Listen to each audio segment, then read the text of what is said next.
Irmãos, quem é das antigas, não precisa levantar a mão, vai lembrar de um filme chamado Missão Impossível.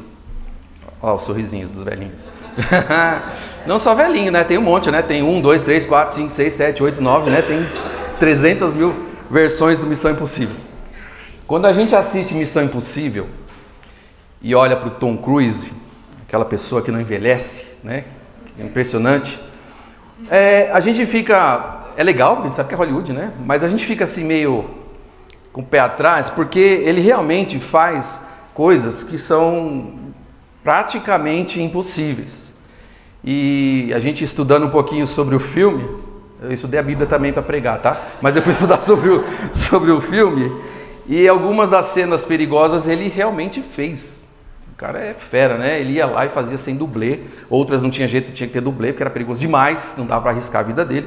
Mas enfim, ele realizava uma missão nos filmes que era tida como uma missão impossível. Será que eu tenho que ficar aqui mesmo? Não tenho que ir mais para trás?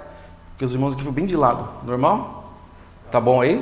Pode ser? Então tá bom. Desculpa, irmãos, de vez em quando eu viro aqui, tá? Ele fazia essas missões que eram praticamente impossíveis, mas ele acabava, no final das contas, realizando, né? E a gente olhava para aquilo tudo e falava, meu, como o cara realmente é bom, né? E hoje a gente vai ver um texto daqui a pouquinho, antes do spoiler, tá lá, Jonas 1 e 2, mas tem um spoiler que o Andréas pediu no intervalo e eu não dei, vai ser no próximo slide, tá bom? Já vou passar esboço completo, os 3 pontos de uma vez só, tá bom? O que acontece? Jonas, o livro de Jonas, é um livro que tem uma missão, quer dizer, o Jonas pensa que vai conseguir realizar uma missão que é impossível. E você sabe que Deus deu uma missão para o Jonas. E o Jonas falou, essa missão eu não vou realizar, eu vou realizar algo que é impossível, que é fugir da missão que Deus me deu. Essa que é a ideia. Tá? Então, é mais fácil o Tom Cruise fazer tudo aquilo que ele fez no filme, é mais fácil eu fazer tudo que o Tom Cruise fez no filme, e olha que é muito difícil acontecer, é impossível, tá? Do que a gente fugir, na verdade, da missão que Deus nos deu. Eu fico pensando como que foi aquele dia. Você imagina, você levanta de manhã e você já tem uma rotina que mais ou menos acontece normalmente, mas você planeja o seu dia, eu acredito, né? Planeja o dia, planeja a semana, talvez o mês, talvez você planeja a vida inteira e vai pensando, né?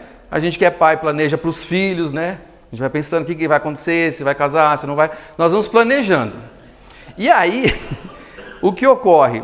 Ocorre que, no final das contas, Deus olha para a gente em determinado momento da vida e interrompe esses planos. Porque Ele tem o plano dele, né? A gente tem o nosso, mas Deus tem o plano dele. E o que aconteceu com o Jonas foi isso. Ele pegou lá a planilha dele logo cedo, falou café da manhã, tal hora, né? Tomar café. Depois eu tenho uma reunião lá com não sei quem. Aí eu vou almoçar com não sei quem lá para resolver uma outra situação. Aí lá para as 3, 4 horas da tarde eu tenho um encontro com não sei mais quem. E aí eu vou estudar, e aí eu vou escrever, e eu tenho que fazer isso, fazer aquilo.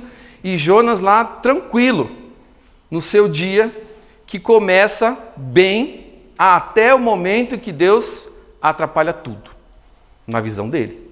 Deus vem e vai dar para Jonas uma missão. Então essa que é a ideia, por isso que eu falei da missão, que é uma missão impossível, não a missão que Deus deu para Jonas, mas a missão que Jonas vai querer fazer. Pode colocar para a gente então, por favor? Fuga Impossível é o título, já tem todos os spoilers aí, Andréas pode ver todos os pontos de uma vez, tá bom? Olha lá.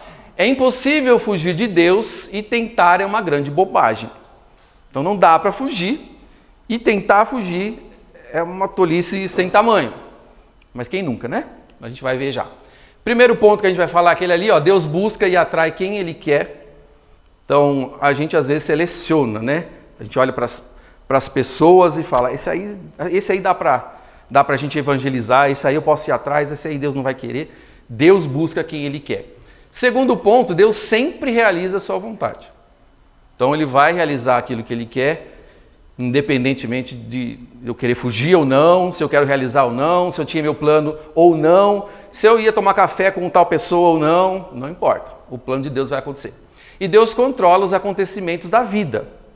Como a gente conhece a história de Jonas, você já deve imaginar mais ou menos do que se trata cada um desses pontos. Então é isso daí que a gente vai falar e eu vou trazendo para vocês aqui. Então ele tinha o seu dia lá pronto, planejado. E aí, Deus olha e fala assim, eu vou mexer com esse Jonas e eu vou mudar algumas coisas no planinho dele. Porque os irmãos sabem que Deus tem muitas ferramentas para usar. Ele tem infinitas ferramentas para mexer com a nossa vida. E uma delas é quebrar a nossa rotina. Porque eu não sei como você é, por mais que você fale assim, eu não gosto de rotina, eu sou uma pessoa de livre, de espírito solto, livre, leve, solto, né? Eu gosto de viver cada dia de um jeito, mentira. Você tem que tomar seu cafezinho, você tem que se trocar, você tem que tomar banho, você tem que trabalhar. A gente tem uma certa rotina, por mais que ela seja, né, variada, alguns irmãos uma diferente da outra, mas a gente tem uma certa rotina e Deus nos fez assim. E o que acontece é que Deus vem e fala, eu vou usar uma ferramenta interessante. Eu vou usar uma ferramenta com Jonas, que é a quebra da rotina. Eu vou mudar essa rotina de Jonas. E ele vai trazer essa mudança de rotina não só para Jonas. Vai trazer para Jonas, que é esse profeta de Deus, vai trazer para aqueles marinheiros, que a gente sabe que vão aparecer na história já já, e ele vai trazer também, depois, mais para frente, hoje a gente não vai tratar disso, mas ele vai trazer também para o povo lá, para o qual Deus mandou Jonas pregar, que são os ninivitas. Então são pelo menos 3 pessoas ou situações, né, grupos de pessoas que vão ser mexidas por Deus.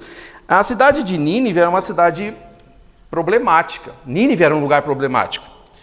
Porque o que aconteceu com esse povo em relação ao povo de Deus era sempre briga, era sempre perseguição, era um povo muito cruel. Então eu quero ler com vocês, para a gente começar, Jonas, não vai ter nada ali na tela, tá bom? É só aquilo ali mesmo. Então vou pedir por favor para você abrir lá no capítulo 1 e a gente vai lendo os versículos conforme eu for falando, tá bom? Versículos 1 e 2. Jonas, capítulo 1, versículos 1 e 2. A gente vai falar bastante do capítulo 1. E bem no finalzinho a gente vai ler o capítulo 2 para ver a oração de Jonas. Né? Não se preocupe que a gente não vai falar dos 2 capítulos inteiros. Seria bastante coisa. Dá uma olhadinha lá comigo então. Jonas, capítulo 1, versículos 1 e 2. Diz assim. A palavra do Senhor veio a Jonas, filho de Amitai, com esta ordem: vá depressa à grande cidade de Nínive e pregue contra ela, porque a sua maldade subiu até a minha presença. Eu fico imaginando Jonas já sendo atrapalhado logo cedo no café da manhã, e aí quando ele recebe a missão que Deus tem para ele, é a missão de pregar em Nínive. Você vai pregar para o pessoal de Nínive. E você não vai pregar a favor, você vai pregar contra. Vocês perceberam que tem a palavra contra aí no meio? Vai pregar, você vai levar a mensagem, lá no versículo 2. Vá depressa à grande cidade de Nínive e pregue contra ela. Então é uma mensagem contra os moradores. Não deve ser muito fácil. Pensa comigo, você tem os ninivitas, que já tinham ali, né, passado por momentos de muita crueldade, feito muita crueldade, muita coisa ruim. Os últimos 5 ou 6 séculos foram séculos que eles realmente varreram ali, eles tinham um poderio grande e acabavam realmente prejudicando os israelitas. Então eles eram inimigos de Israel. E aí Deus pega e fala assim, você vai pregar contra os seus inimigos. Irmãos, pregar contra já é difícil. Pregar contra um inimigo é mais difícil ainda, porque pode sobrar para quem? Para o pregador, né? O cara tá lá, Deus chama e fala assim, você vai lá pregar para Nínive, ele já fica preocupado. Poxa, Nínive? Nínive o negócio é feio, né? Qualquer lugar menos Nínive. Aí Deus, não, é Nínive mesmo, é para lá que você vai. E aí a mensagem é contra essas pessoas. Então imagine só a situação também de Jonas. A gente às vezes critica um pouco, né, o Jonas por algumas mancadas que ele dá no texto, mas tem muita coisa interessante que ele faz também. Eu não sei como seria a minha reação se Deus me mandasse pregar contra um grupo, sei lá, uma pessoa, seja lá o que for, que eu considero como meu inimigo ou que eu não tenho muita afinidade. Né? Então você vai lá na torcida do Palmeiras e vai pregar. Eu não vou lá, não vou, Senhor, não vou. De jeito nenhum. Não, eles merecem, eles precisam de Jesus, né? Merecem não, precisam. Como todos nós, tá bom? O que acontece? O Jonas está nessa situação. Eu vou pregar para os meus inimigos e a mensagem é contra eles. Eu vou lá, eles vão saber que eu sou um profeta de Deus e conforme eu estou andando na cidade eu vou ser apedrejado. O pessoal vai acabar comigo. Como assim pregar contra os meus inimigos? Então, o Jonas fica preocupado, logicamente, porque pode sobrar para ele. O versículo 3, irmãos, dê uma olhadinha aí. Versículo 3. Mas Jonas fugiu da presença do Senhor, dirigindo-se para Tarsis. Desceu à cidade de Jope, onde encontrou um navio que se destinava àquele porto. Depois de pagar a passagem, embarcou para Tarsis para fugir do Senhor. Haha, essa é a missão impossível agora.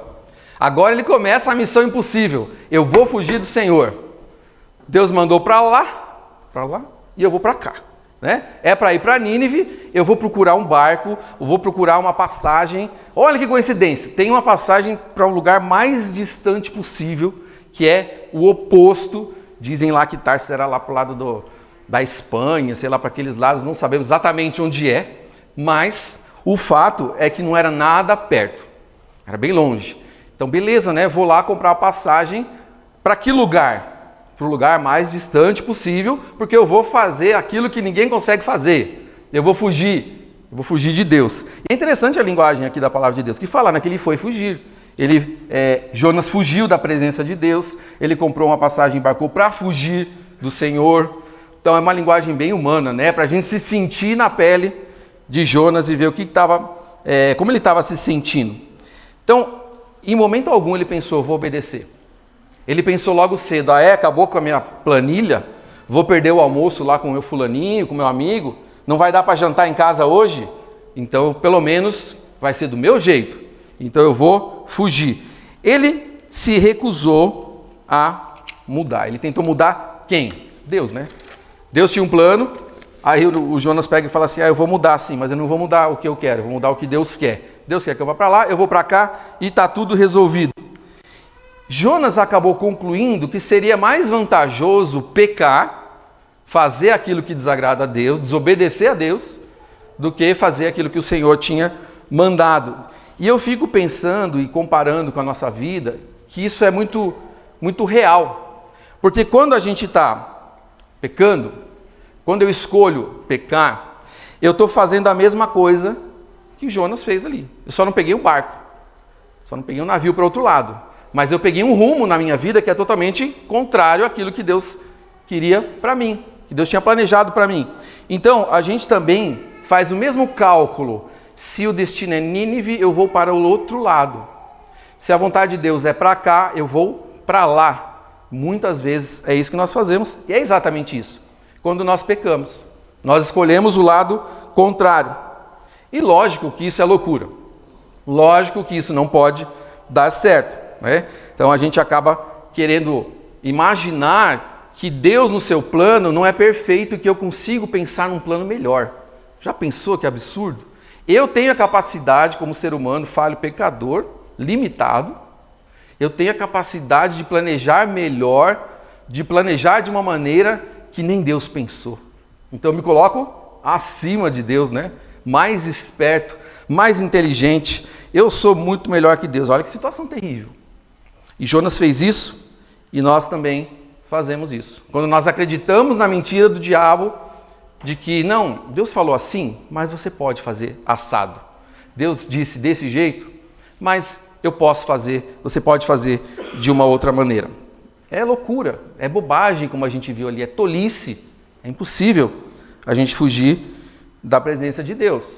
Agora, você acha que Jonas não tinha conhecimento do Salmo 139? Lembra do Salmo 139? Abre um pouquinho comigo aí, por favor. Só para refrescar a nossa memória. Salmo 139. Não vou ler todo, mas o início dele pelo menos, que vai nos ajudar nesse contexto aqui. Olha só. Salmo 139. Senhor, tu me sondas e me conheces. Sabes quando me sento e quando me levanto. De longe percebes os meus pensamentos. Sabes muito bem quando trabalho e quando descanso. Todos os meus caminhos são bem conhecidos por ti.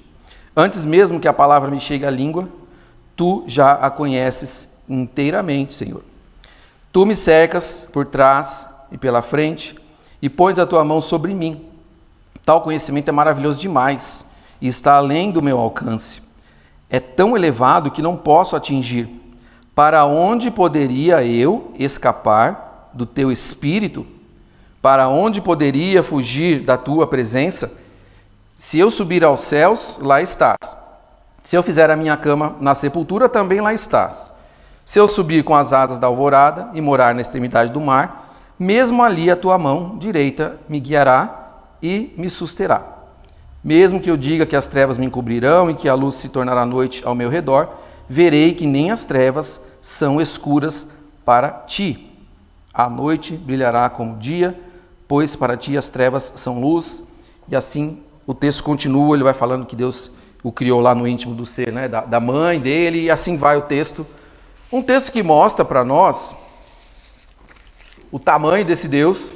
Aliás, Deus não tem tamanho, né? Não dá para medir. Como Deus conhece todas as coisas, sabe de todas as coisas, está em todos os lugares, e como é pequeno, como a mente de Jonas, como a nossa mente é limitada e pequena e muito arrogante, para achar que é possível de algum jeito escapar desse Deus que nos criou no ventre da nossa mãe.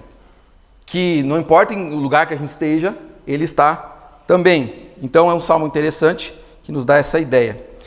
Ele é um conforto, porque quando você lê esse salmo, você fica tranquilo que naquele lugar mais difícil que você está, naquela situação mais complicada, que você se sente sozinho, desamparado, quem está ali com você? Você pode ter certeza que uma pessoa está lá, Deus.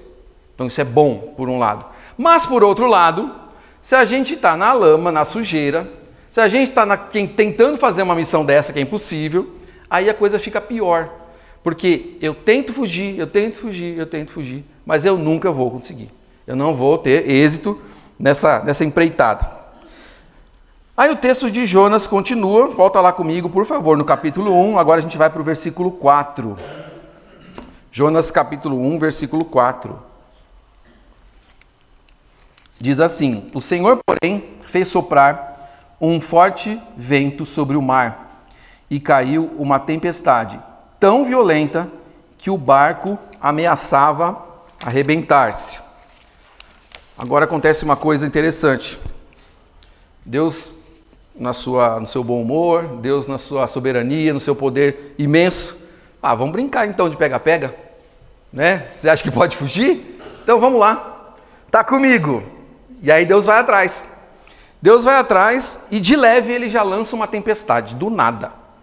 Estava tudo tranquilo, estava tudo bem, estava tudo planejado, estava tudo dando certo, até a hora que Deus resolve dar uma lição. E aí vem, como diz o texto, né, essa tempestade, esse vento muito forte contra o barco. Não tinha frente fria. Os marinheiros lá, quando estavam no porto, não falaram para Jonas assim: olha, a gente vai adiar a viagem, porque nós estamos olhando aqui para o céu, a gente sabe que vai ter problemas. Não, eles foram tranquilos, porque no plano dos homens estava tudo certo. Pega o barco, tá tudo bonitinho, o tempo tá bom, nós somos marinheiros experientes, o barco tá beleza, você pagou a passagem? Pode embarcar, vamos embora, tá tudo certo. Só que, na verdade, no meio do caminho eles não contavam com uma interferência divina. Deus, então, lançou a tempestade sobre eles. E esse negócio de fugir, ou tentar fugir de Deus, não é só coisa do Jonas, ou não é só coisa da gente. Agora há pouco o Mateus estava falando para a gente, começou a aula dele falando de Gênesis, explicando, e houve lá uma fuga, né, Mateus? O pecado vem, quando o pecado está no coração do homem, o homem se envergonha, e ele procura se esconder. Que coisa, né? Eu vou me esconder de Deus aqui no jardim, eu vou ficar aqui atrás, Deus não vai me achar. E aí o homem, primeira vez, foge. ou tenta fugir, acha que está fugindo. Aí Deus fala, vou brincar de esconde-esconde com ele. Onde vocês estão, meus filhinhos? Como se Deus não soubesse. Vocês estão fugindo, vocês estão escondidos, vocês estão com vergonha. Quem falou que vocês estavam nus? Deus sabia de tudo isso. Mas ele conversa com o ser humano, conversa com o casal e vai trabalhando na vida deles. Então esse negócio de tentar se esconder, fugir, não é algo só de Jonas e nem só da gente. Esse livro, quando a gente lê, não só no capítulo 1 e 2 que a gente vai ver hoje, mas nos demais também, a gente vê justamente que Deus atrai para si quem Ele quer. Ele atrai pessoas que são rebeldes. Então você fala, o Jonas já tinha sido atraído. Ok, Jonas já era uma pessoa que servia a Deus, mas mesmo assim ele está fugindo. E havia também ali o grupo dos marinheiros, que eram pessoas que não serviam, não eram pertencentes a Deus. Olha o versículo 5 agora. Todos os marinheiros ficaram com medo, e cada um clamava ao seu próprio Deus, e atiravam as cargas ao mar para tornar o navio mais leve. Então, eles estão correndo para lá e para cá, desesperados. Aquela noção de certa moralidade, de certa religiosidade, que também foi falado hoje. Quem não veio no EBD perdeu, né? Vai estar complementando, hein, Mateus? Ó, legal. Aquela ideia de que os marinheiros tinham uma certa noção, mesmo não sendo a noção correta, né, a respeito de Deus, mas eles tinham uma ideia de que algo estava errado e que eles precisavam buscar alguém maior, está presente no texto. Isso faz parte do ser humano. E aí eles estão lá, vocês viram aí no versículo 5, né, jogando as cargas para o mar, e aí continua assim o versículo. Enquanto isso, Jonas, que tinha descido ao porão e se deitara, dormia profundamente. Eu já vi pessoas comentando que Jonas era uma pessoa muito tranquila, então ele estava lá dormindo mesmo, que ele não queria mais saber de nada.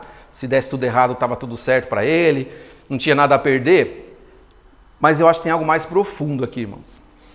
A questão de que o pecado na nossa vida, ele causa prejuízos em várias áreas, obviamente, no relacionamento com Deus, com as pessoas, consequências e tudo mais. Mas ele, na hora que Jonas está passando por tudo isso, ele está exausto, ele está cansado. É aquele abatimento que a gente vê que o pecado causa na vida da pessoa, que o próprio Davi sentiu. Então, no caso aqui, Jonas está dormindo lá porque ele está realmente exausto, talvez como consequência dessas escolhas ruins, talvez como consequência do pecado que está pesando para ele. E ele está sentindo isso no próprio corpo, tanto que ele dorme profundamente. Mas por que ele dorme assim, né? Porque realmente, uma pessoa que está tentando fugir de Deus, tentando fugir da missão de Deus, ele vai tentar fugir de outra forma, né? Quem sabe dormindo eu consigo esquecer um pouquinho das coisas. Então o pecado no primeiro momento, né? Ele pode ser divertido, pode ser aparentemente agradável, ele pode massagear o nosso ego, eu vou fazer a viagem para onde eu quiser e não para onde Deus está mandando. Isso pode ser muito interessante num determinado momento, só que a alma vai se esvaziando. O peso do pecado vai cada vez mais judiando da pessoa. Então a gente tem que entender que isso está acontecendo aqui com Jonas também. E o que é interessante, até irônico, é ver que os marinheiros, eles se pareciam muito mais com pessoas crentes do que o próprio Jonas. Porque eles vão começar, esses marinheiros, eles vão começar a clamar para os deuses deles. E é interessante, pensa, a gente tem uma visão de como são os marinheiros, né? A gente não pode generalizar, mas imagine esses homens aqui. Não deviam ser muito educados, não deviam ser muito polidos, né? Deviam ser aqueles caras que bebiam bastante, tinham muitos relacionamentos com várias mulheres, talvez nos portos aí pelo mundo. Falar palavrão aí a torto direito, devia ser assim, né? Eu imagino, talvez, que eles fossem assim, pessoas desse tipo, e de repente, com essa vida dura que eles estão vivendo agora, eles começam a perceber que alguma coisa está errada, e que Jonas talvez tivesse a ver com isso. Então eles vão ficando, aos poucos, religiosos, mais do que eles eram, né? Eles eram um pouquinho religiosos, talvez, pagãos, mas eram. Então o versículo fala, no versículo 5, que os marinheiros ficaram com medo, eles estavam chamando para o seu próprio Deus, jogavam as cargas para fora e o Jonas estava dormindo. E o versículo 6, o capitão dirigiu-se a ele e disse: como você pode ficar aí dormindo? Levante-se e clame ao seu Deus. Talvez ele tenha piedade de nós e não morramos. Agora o que acontece? Os marinheiros precisam de ajuda. Com todo o conhecimento do mar, todo o conhecimento de navegação, toda aquela vida dura, sendo homens ali brutos, nesse momento a coisa apertou. Algo está muito estranho e eles percebem que o problema é muito maior do que eles poderiam tentar de alguma forma resolver, porque eles já estavam jogando as coisas ao mar. Se fosse uma coisa tranquila, jogar as coisas ao mar, bagagens e mercadorias e tudo mais, talvez fosse amenizar, mas não é o que ocorre. Então essa tempestade, essa desobediência aí de Jonas estão fazendo parte de um processo, não só na vida de Jonas, mas na vida dos marinheiros. Deus pode trazer para si quem Ele quiser, inclusive esses marinheiros. Tem pessoas, com certeza, que convivem com você, que convivem comigo no nosso dia a dia, que têm muitas perguntas. Talvez umas sejam mais diretas e vão expressar para você uma dúvida a respeito de eternidade, a respeito dessas questões espirituais. Outras pessoas não vão falar. Você vai perceber essas situações. Então, às vezes, alguém está passando por uma dificuldade na família, um colega de trabalho, um familiar seu que não é cristão, ele está enfrentando uma situação difícil, percebe que ele tem limitações, que o remédio não está resolvendo, o tratamento não está resolvendo, o médico não está resolvendo, o melhor hospital não está resolvendo.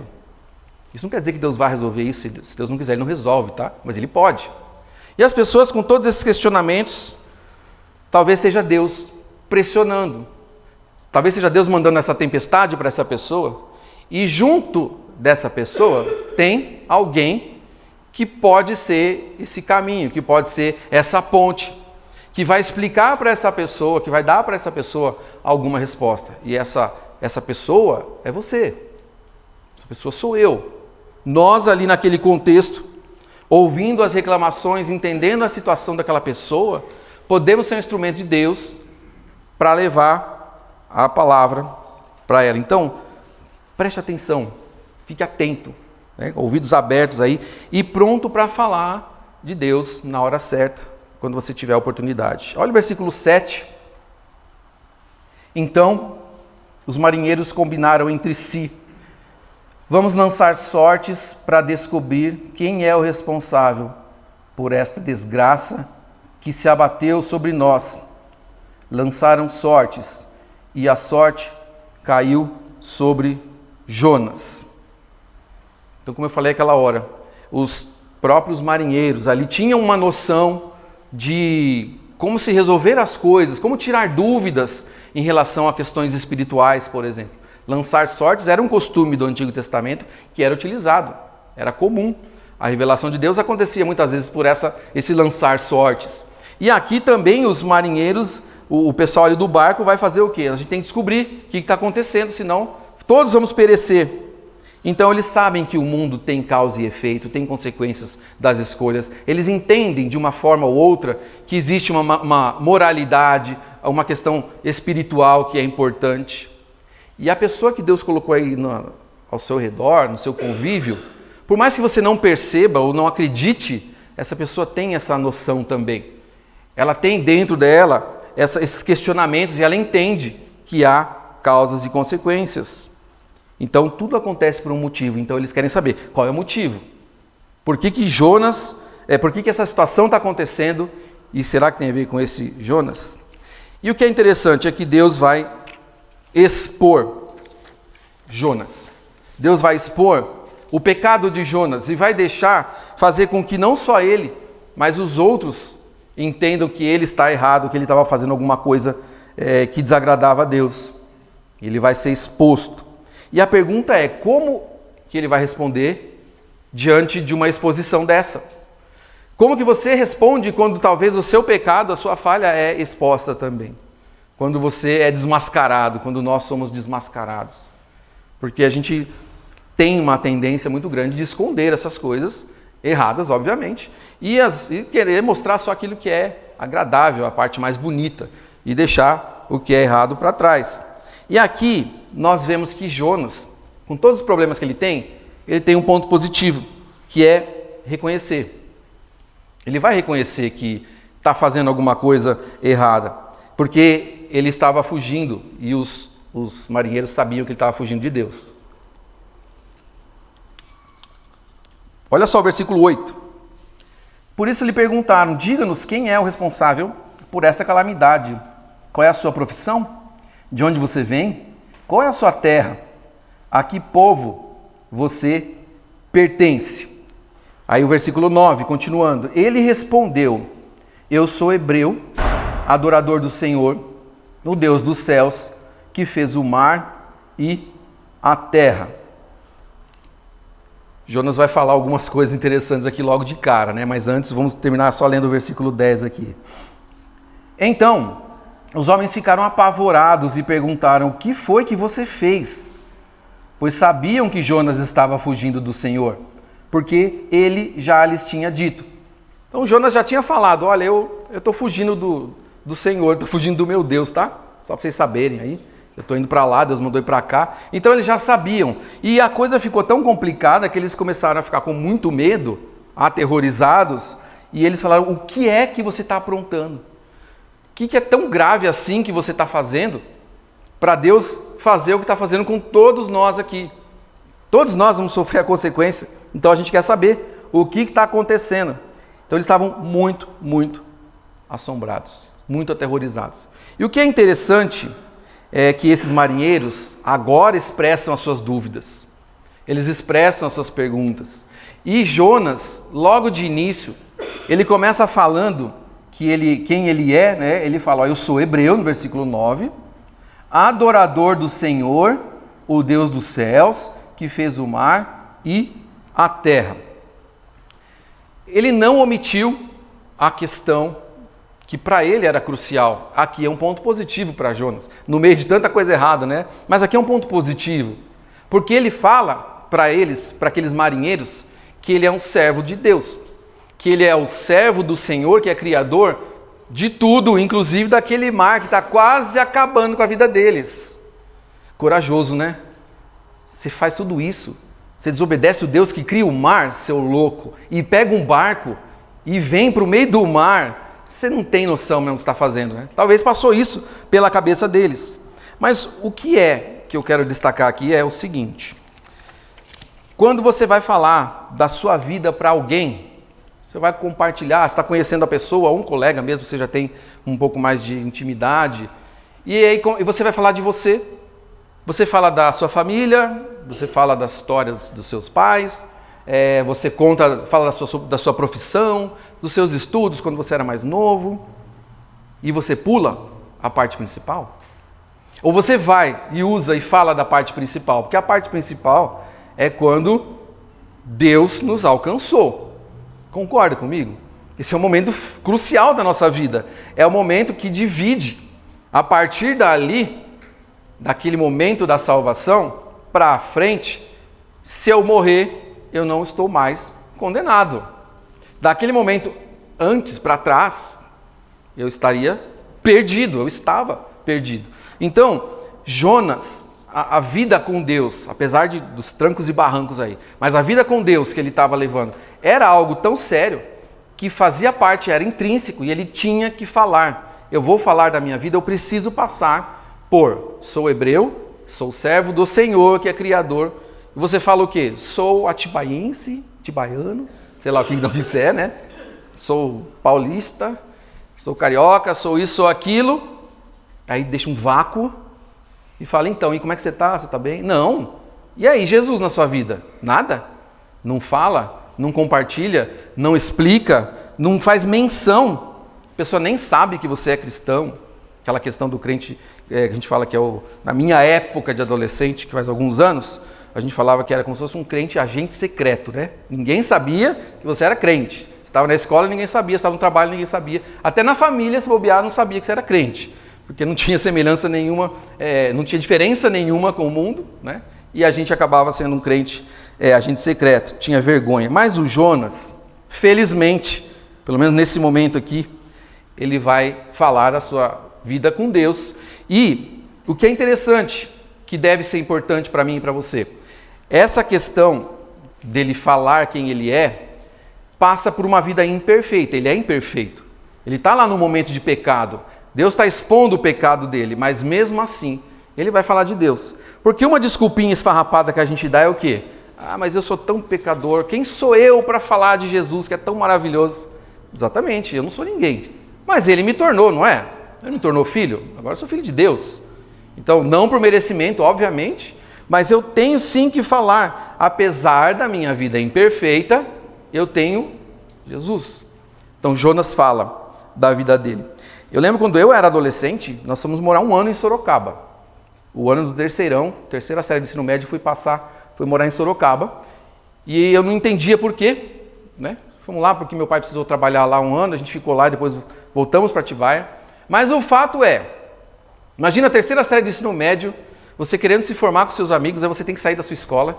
E aí a gente não conhecia ninguém, mas fiz amizade lá com um ou outro. E uma vez que a gente veio para Atibaia fazer uma visita, enquanto morávamos lá, eu falei, vou trazer esse meu colega junto, vou levar para Atibaia. Aí aqui eu tinha muita vergonha, eu era quase um crente agente secreto, sabe? Eu tinha vergonha de evangelizar, de falar e tal. Mas eu falei, eu vou fazer alguma coisa. A primeira coisa que eu fiz, quando a gente estava vindo para cá, dentro do carro, eu pus uma fitinha de música evangélica, fita, tá? Alguém sabe o que é fita? Sabe, né? Fita cassete.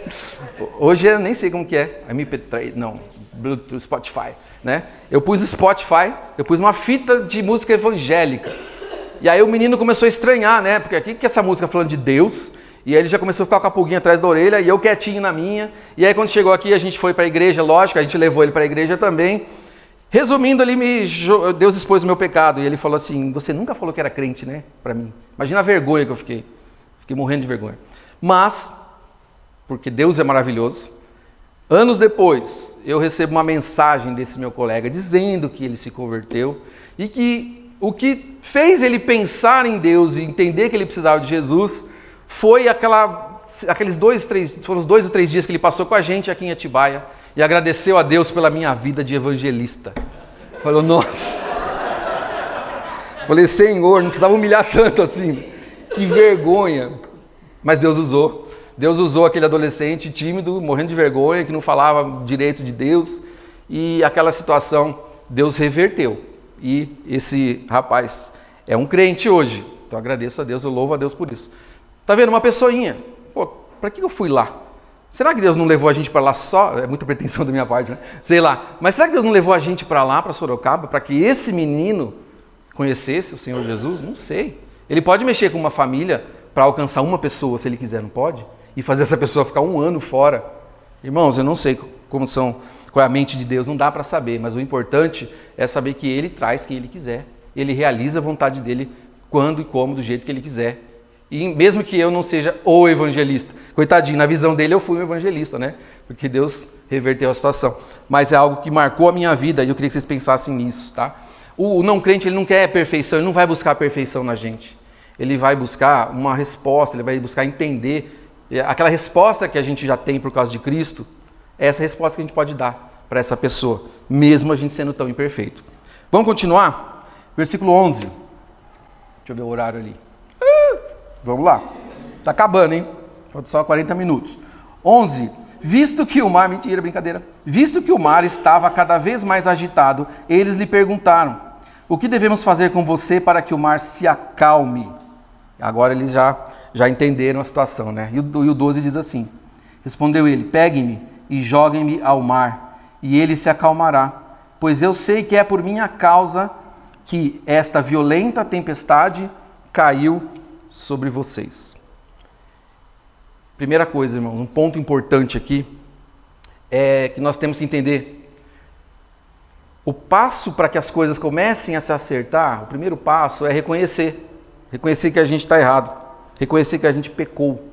Hoje em dia é muito comum a gente buscar nas terapias, as pessoas buscam terapias, e aquilo que tem um nome claro de pecado na Bíblia, hoje os terapeutas dão nomes bonitos de doenças, nem é doença, né? Sei lá, condições, ou sei lá o que mais. Você está passando por um trauma, uma doença, isso, aquilo outro. Quando a Bíblia fala isso é orgulho, isso é cobiça, isso é pecado. Tem nome, né? Então o primeiro passo para a gente voltar para o caminho certo aí é deixar de lado essa cultura desse mundo aí que é tão terapêutica e voltar para aquilo que realmente é. A culpa é minha, sim. Hoje em dia as pessoas querem jogar a culpa na família, nos pais, na política, em tanta coisa, né? Na criação que teve, na falta de condições, mas na verdade a culpa é minha, eu tenho que assumir a minha culpa. Continuando, versículo 13. Ao invés disso, os homens se esforçaram ao máximo para remar de volta à terra, mas não conseguiram, porque o mar tinha ficado ainda mais violento. 14. Eles clamaram ao Senhor, Senhor, nós suplicamos, não nos deixes morrer, por tirarmos a vida deste homem. Não caia sobre nós a culpa de matar um inocente, porque tu, ó Senhor, fizeste o que desejavas. Em seguida, pegaram Jonas e o lançaram ao mar enfurecido, e este se aquietou. Ao verem isso, os homens adoraram o Senhor com temor, oferecendo-lhe sacrifício e fazendo-lhe votos. 17. O Senhor fez com que um grande peixe engolisse Jonas, e ele ficou dentro do peixe 3 dias e 3 noites. Nós não vamos, como eu falei, tratar do restante, nem tempo nós temos mais, mas, mais uma vez, a intervenção divina na história. Aliás, todo o tempo. Foi na tempestade, agora Deus expondo o pecado, Deus fazendo com que as pessoas entendessem essa necessidade de confessar. E agora, quando Jonas é finalmente lançado ao mar, os marinheiros não têm mais o que fazer, então se eles querem sobreviver, eles precisam lançar Jonas ao mar, e eles lançam. Aí Deus faz mais um milagrezinho, né? E cria um peixe, imagino que ele cria na hora, não sei. Não existe, acho que um peixe engoliria um homem inteiro assim, né? Para ele ficar alguns dias lá dentro. Mas Deus pode, não é baleia, né? Como muitos falam, assim como o fruto proibido não é maçã, ok? A gente sabe. Pelo menos a gente acredita, né? Que não seja. O que acontece é que Deus novamente intervém. Ele vai fazer aqui um peixe, para o peixe engolir o Jonas, porque Deus tem um plano para esse Jonas, e o Jonas vai concluir a missão que Deus deu para ele. É impossível fugir de Deus. Mais uma vez agora, Deus controla os acontecimentos da vida. E agora criando um peixe para engolir o Jonas.